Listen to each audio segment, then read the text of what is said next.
I'm Maureen Ballatori, and this is Spilled Salt, a podcast on the thrills and spills from the food, beverage, and agriculture industries. Today's guest is Tim McDowell. He's the COO of Bristol Extracts, which is a New York State licensed cannabis processor and cultivator.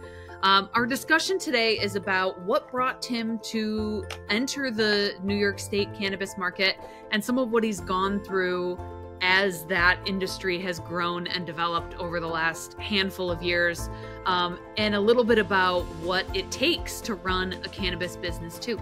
Enjoy the conversation. Hey, Tim. Hello, Maureen. How are you?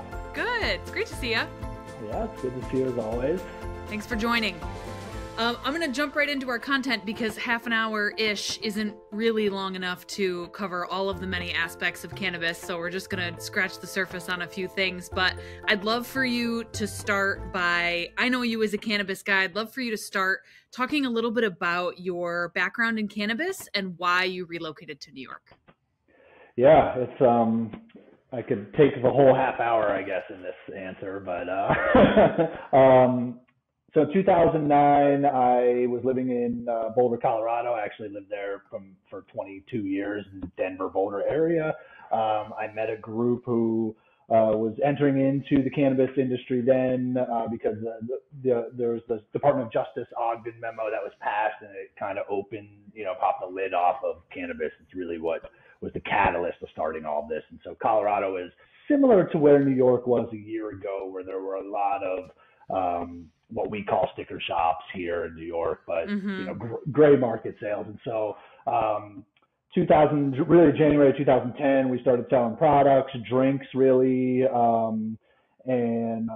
The company that I was working for at the time, they had a dispensary, and then Colorado nestled their cannabis industry under the Department of Revenue, along with gaming and liquor control. So they actually copied and pasted a lot of the gaming rules to help create the background checks and whatnot. And they really were aggressive in getting licensing going.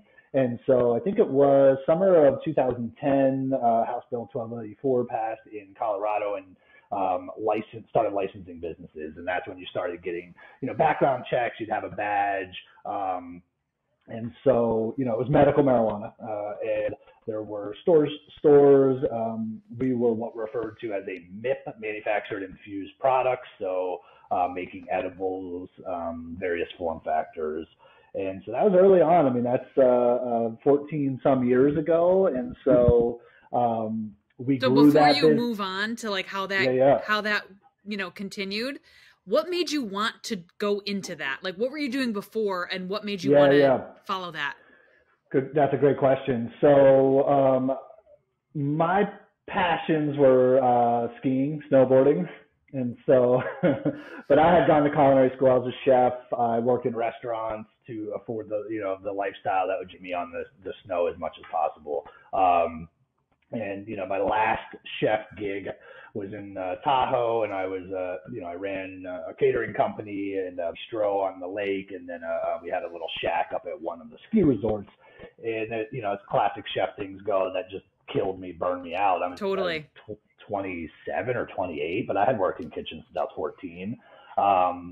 And I really, at that point, just said I had enough and drove from Tahoe to Providence, Rhode Island, finished a degree, got a bachelor's degree when I was 30, met my now wife, and moved back to Colorado. I had been in Colorado for 8 years before Tahoe, but and then we had arrived back there during the Great Recession. I was working for corporate Whole Foods, and my first non-chef job, office job, I was doing vendor evaluations for some of the quality control programs that Whole Foods had in place. Great job, dream job at the time for me. I'm like, wow, I'm not scrub floors and working 17 hours a day. Yeah. You guys are going to pay me for this? And then a friend, he was like, hey, these guys, they're doing this thing. It's exciting. We can only pay you $13 an hour. And I'm like, I'm in, to the chagrin of my family. And so, and then it was just there. It was this crazy, intoxicating world of entrepreneurship and just grinding and kind of being on the cutting edge. But really a step up, and we had a good team at the time, but my background of really had gone through a Marriott corporate training, and then the Whole Foods corporate training, and then all the kitchen work. We entered it with like this level of quality control and systems in place to have consistent product out the gate, and that was like a huge leg up in 2010, 11. People were bringing in like trays of brownies, and we had bottled 12-ounce drinks with labels and cases that were branded, and it wasn't all, it was a lot of bumpy road, but so that grew. And then 2014, Colorado legalized marijuana, so adult use, recreational is what they called it then. And so that just blew the lid off of things. And then, we transferred, we still have a business, but the recreationals, it's just crazy busy. So we learned some tough lessons of scaling at that point.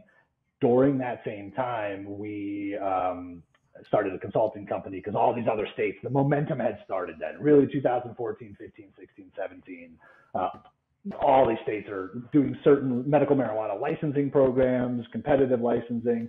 So we had a small team. We created this consulting business to take our hard lessons and help people license, and we were very successful at it. We had, part of larger teams, but during that time, we expanded our brand into the Nevada market, into the Illinois market around 2015, and then we're managing these 3 locations, which you're seeing in New York a lot now, and it's a difficult thing to do because the margins are so small on this to begin with. So then, that's chugging along. A lot of hard lessons in Nevada and Illinois, varying levels of success of kind of getting, your toes over the edge of the board, like biting off more than you can chew. And let's see here. So that's the teams really, we went through 2 IRS audits, 280E audits, which, there are unique to cannabis.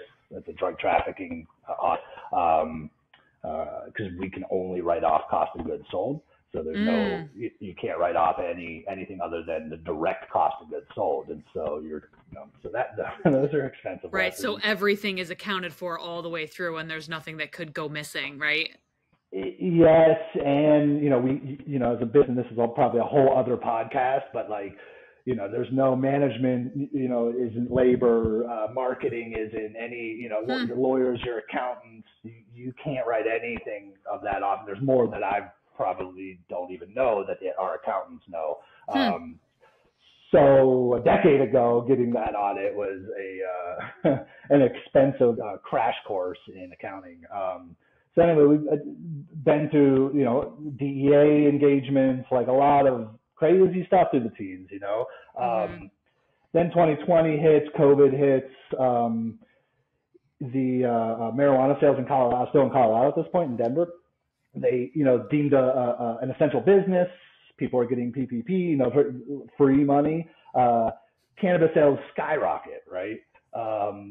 But for various reasons, a lot of them personal, some of them business, that was at that point 11 years into the same business, the same family team, essentially. We were a smallish business.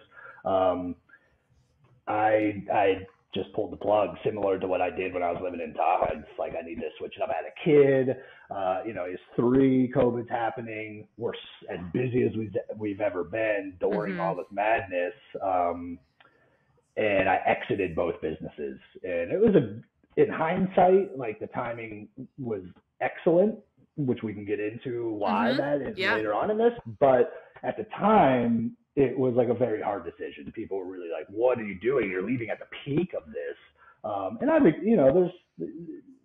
I would have liked to just keep riding out. They're still doing it with the brand and the business, and I wish them the best. And but anyway, through Recruiter, I met Bristol Extracts. Bristol Extracts, whom I work for now, COO, hemp business, licensed hemp cultivator and processor in New York State. They were doing toll processing. They were hit hard with the timing of COVID and launching their business and the crash of the CBD market. And so they brought myself and a woman from Oakland, who's actually from Binghamton, New York, Corinne Devine.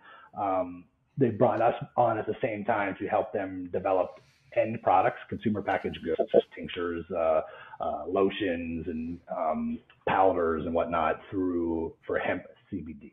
And so there goes my AirPod.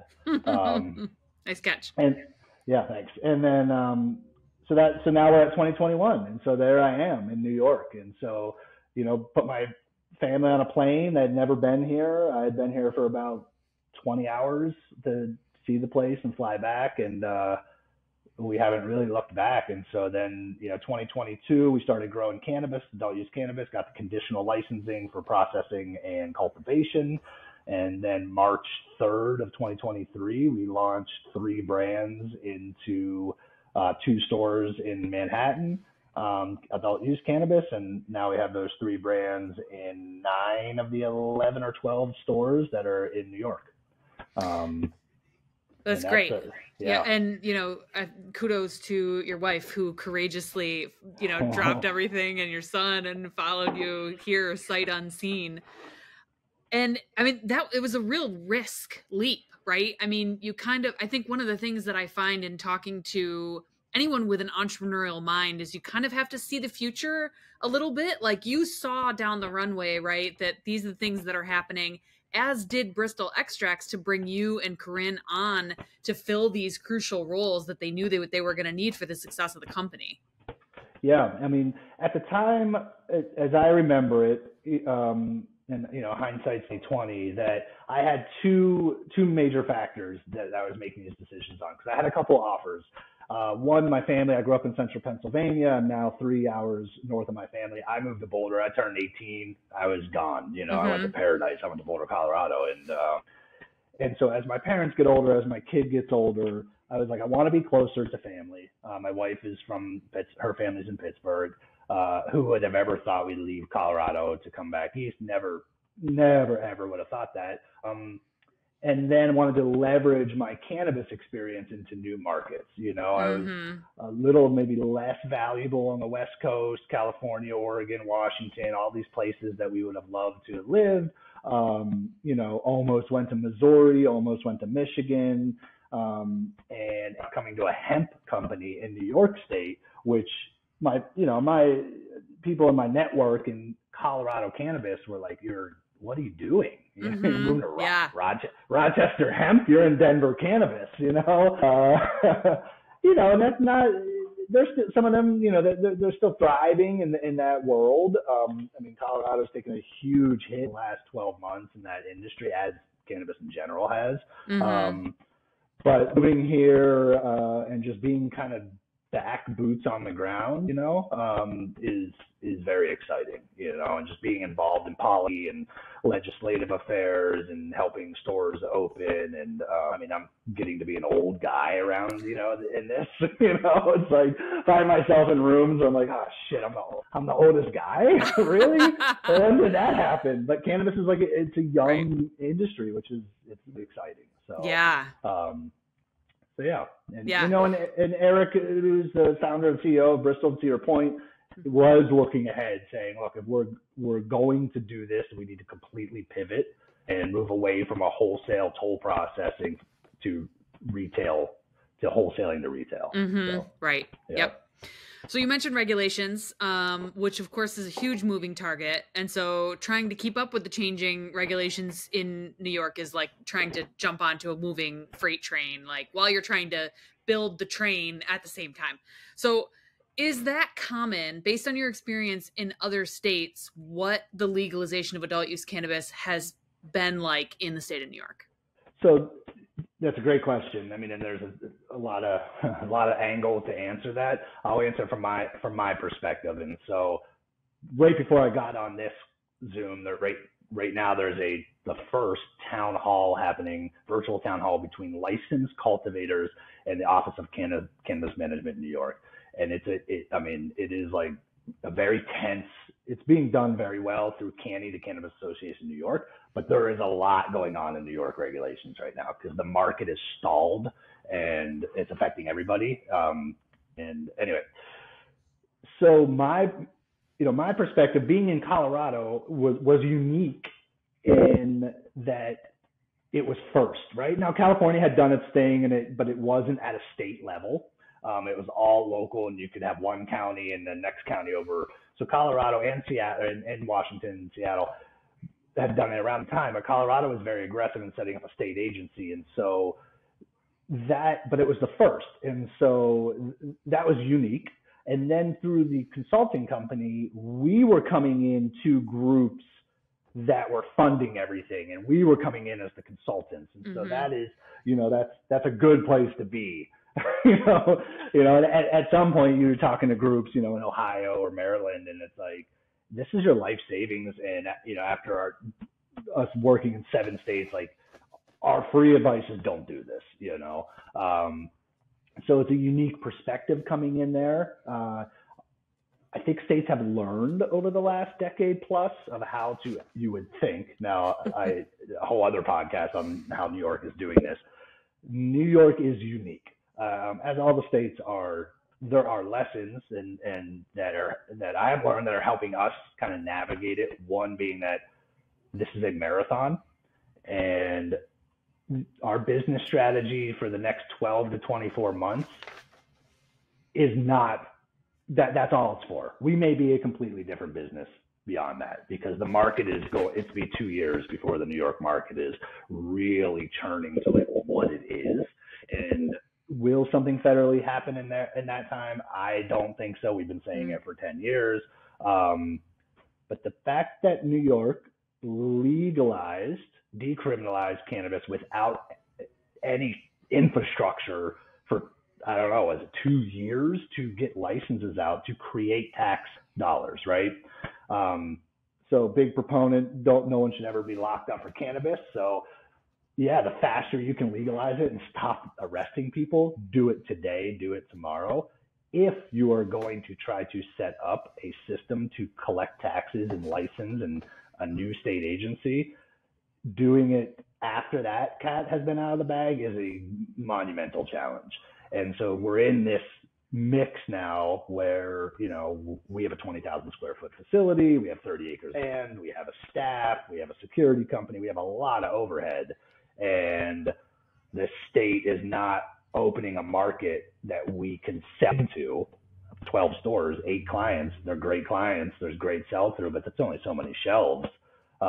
Meanwhile, there are 2,000 stores open in New York that are selling product that is from Oklahoma and California. So it has its unique challenges. But if we can weather the storm, and a lot of people will not, and that's what's happening right now already, less than a year in, you're going to a large percentage of these companies going out of business. Well, I think that's it, right? Is that it's a high risk business, it's right? High risk. You mentioned margins are slim to begin with. This is a very capital intensive thing. I mean, even just that list that you rattled off, right? You're talking about pulling in staff, like high level leadership, right? To run these companies, the warehouse, the cost of cultivation, security. I mean, all of packaging, new packaging, because the regulations changed. All of those things are just ka-ching, ka-ching, ka-ching, ka-ching. Exactly. It has to be a marathon. You have to prepare for it to be a marathon, or you got the wrong business. It is. It's nearly impossible to right now in New York, because a year ago, you have the governor saying, and I don't like complaining about these things because it doesn't solve anything, but when you're starting a business, who's my clientele? What am I selling? What problem am I trying to solve? Totally. Right? Like, okay, why are we doing this? All right, well, there's this market here, and this is telling us, the governor is saying, we're going to open 20 stores a month from now until they open. Okay, no one asked you to say that. You told us that. So let's do it, Right. I worked those numbers into my projections. Yeah. Exactly. Mm-hmm. And now, back that out, there should be 150 stores open, and there's 12. And, right. There's just an oversupply, the demand there, but people are going, well, I'm going to the corner store and getting it because there's so it's unique. It'll get there. It's going to take time. Will we make it? I think so, but it's a challenge, and so, we have an excise tax on everything that we set to around 17%. It could be 17 to 20%. That's off the top, right? So everything gets upcharged, that gets passed down. Sure. Meanwhile, there's a flood of cheap cannabis. Cannabis has been commoditized, and so it's the Rubik's Cube, but like we get good people in, and we have a great staff. We have local people. We're in a rural area, so we just all wear a lot of hats. My directly next to me here is a window across the hall. I can get into the manufacturing floor, and you're just in it. Yeah. After this, I'm going out because the tractor's laying the plastic mulch for the fields today. And so we'll probably be here till about 9 or 10 tonight. But it's exciting. We're gonna transplant next week. Yeah. So. A lot of similarities with many of those things in some of the food brands that we work with, food and beverage brands, like a dairy, right? It's trying to add value-added production is very similar, right? They're taking care of the cows, they're birthing calves, and they're making ice cream. It's that's why I love this whole industry is the scrappiness that comes into the way that you have to go through your day-to-day is just figure it out. Yeah. We joke that we don't have any tanks in the lobby here. It's like it's not fancy. We do have $250,000 distillation machine that does one thing, and it does well, but these are capital intensive, right? Pieces. But it's exciting times. There's a lot on the line for everybody. Some will make it, some won't. Luck. I don't know. I mean, all is fair, I suppose. Right. And that's what you get with a brand new emerging market in a state. It's going to be a lot of changing factors.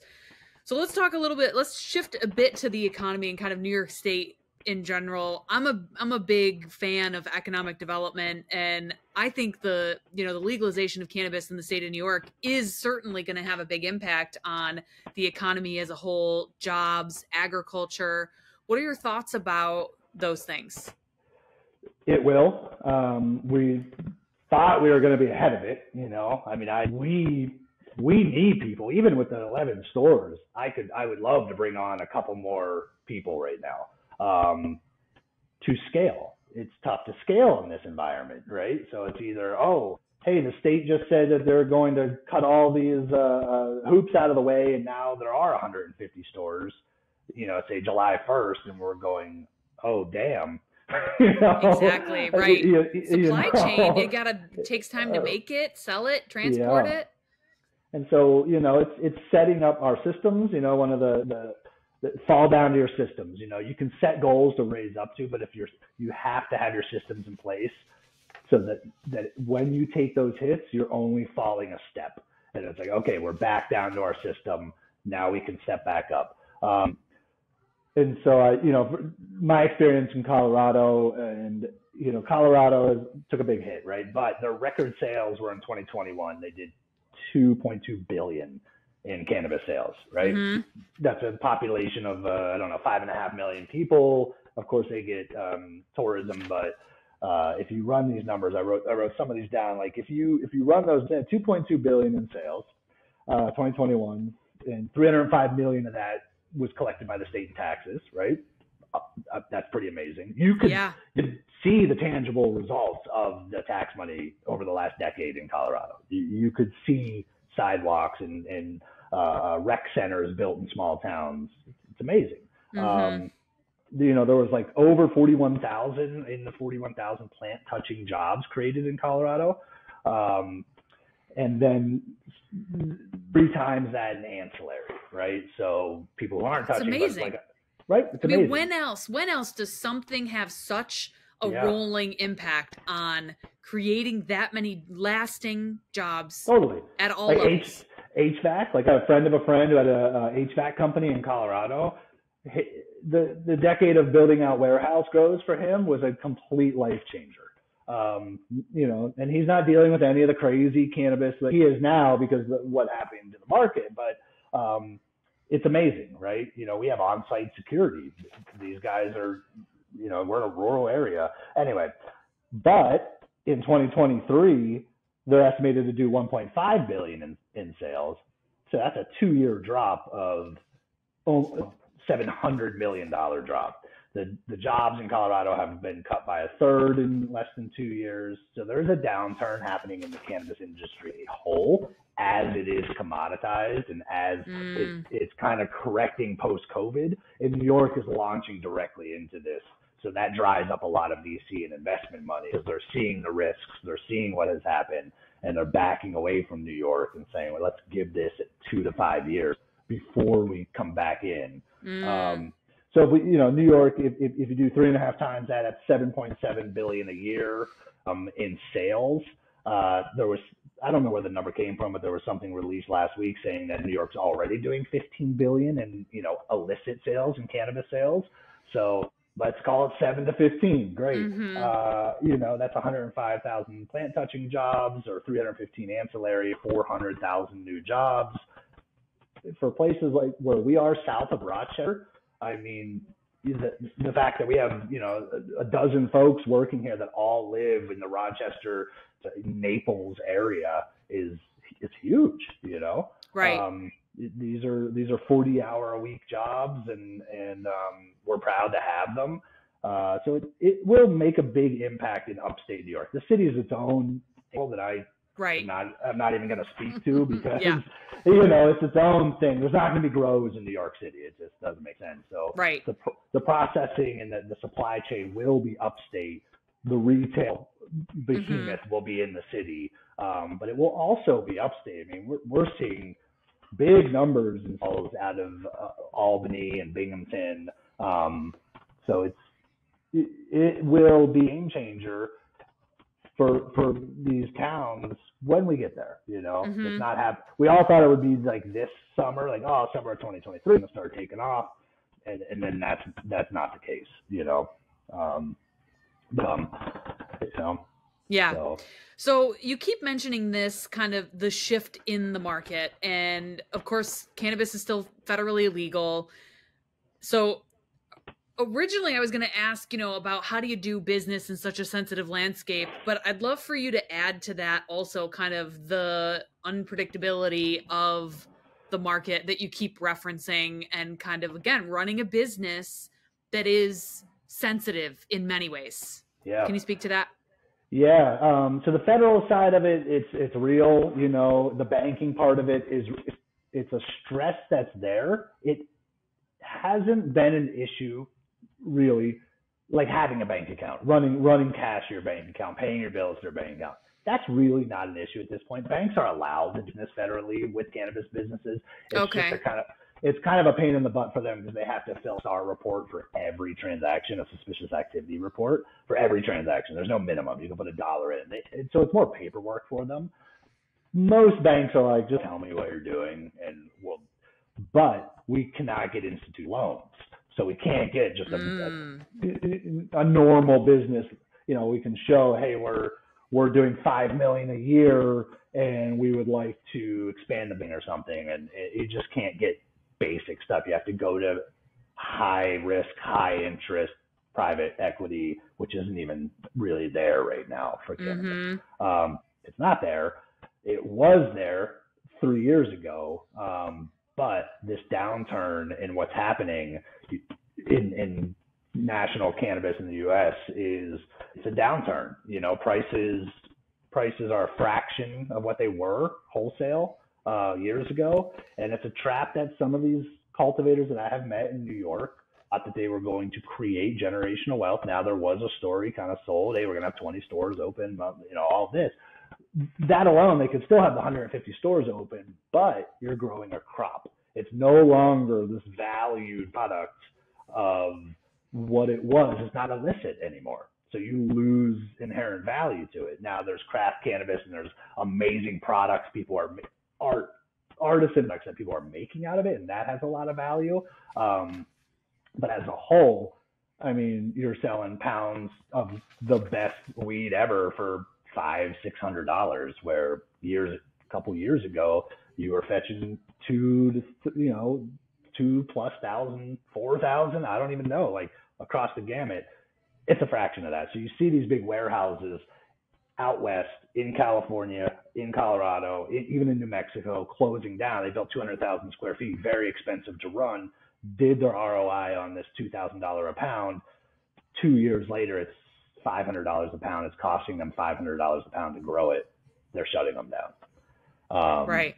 And that is happening right now, right? And so it's kind of a wave that's come across the West, because California has never been, it's always been the engine of cannabis and the engine of cannabis culture. It has supplied New York cannabis for generations. And it is a what do they call it? Like it's a before and after event happening there of farms closing down. What will the future look like once New York demand kind of lessens for what they need over there coming in from the state? And I don't, none of this is happening immediately, but it's all happening now. And so right. You're building brands, so you get into more of a consumer packaged good. At least that's, I don't know if I'm right, but that's how we look at it. We're building brands. What's the value? What's the community that we're creating around what we do? What can we provide to people that they're having a great product with a gummy? There's 50 gummy SKUs in New York already. Why is yours different? It Totally. really isn't all that different.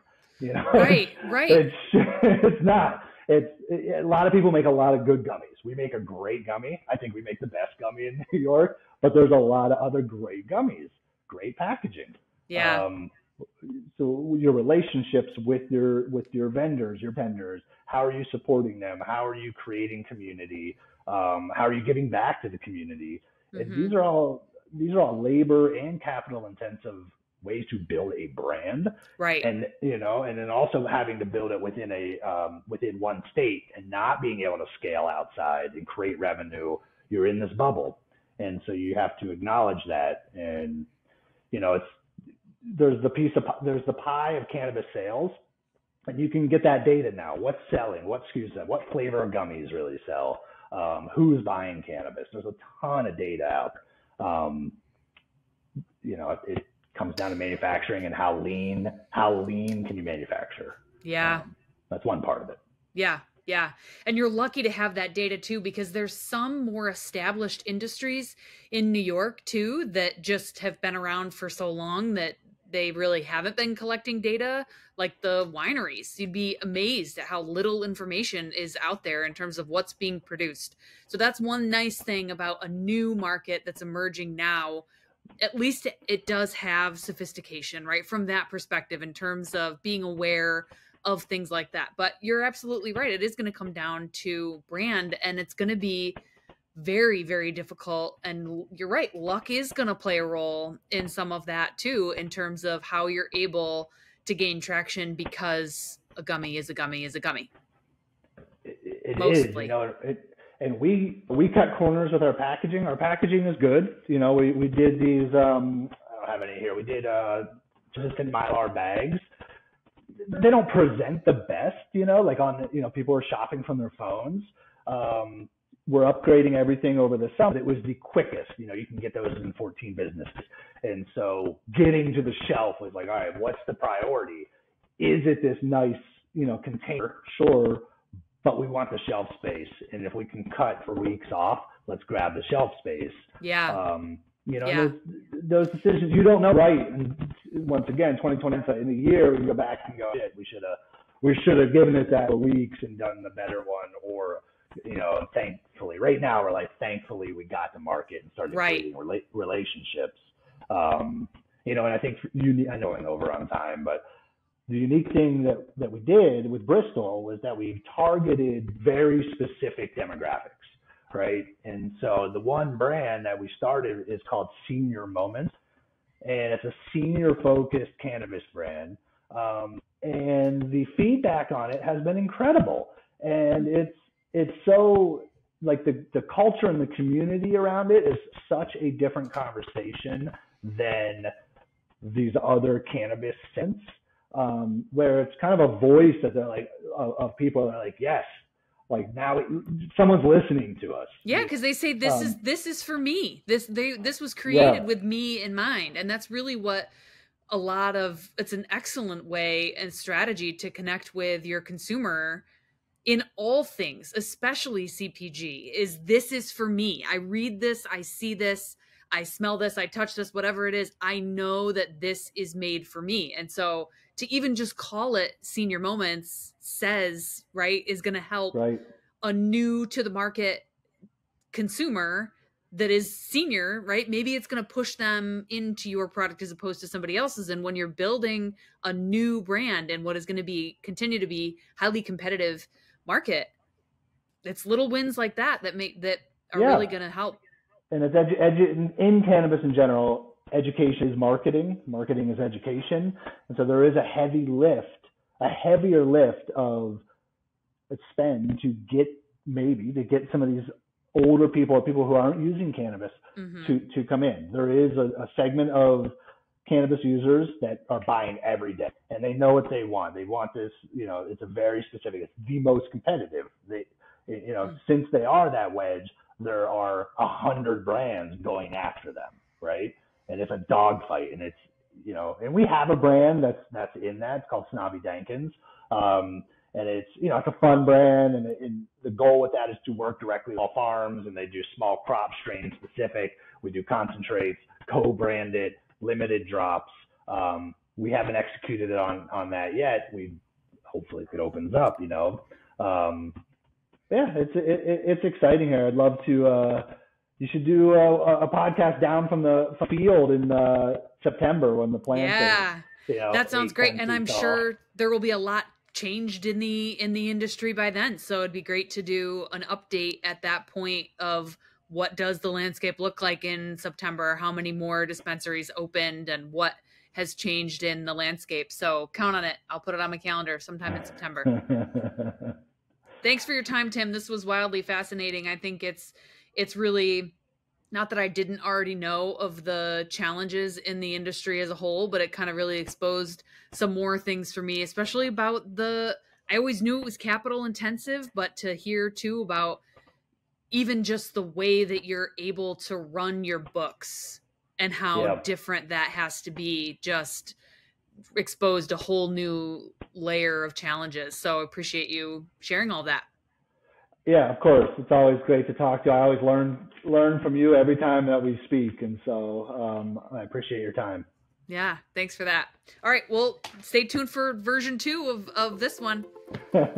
Thanks, Tim. More to come. All right. Yes, sounds great. Okay. Thanks a lot. Thank you for listening to Spilled Salt. I'm Maureen Ballatori. For more information about the podcast, visit www.29designstudio.com. If you have questions for me, you can submit them through the contact form on the website.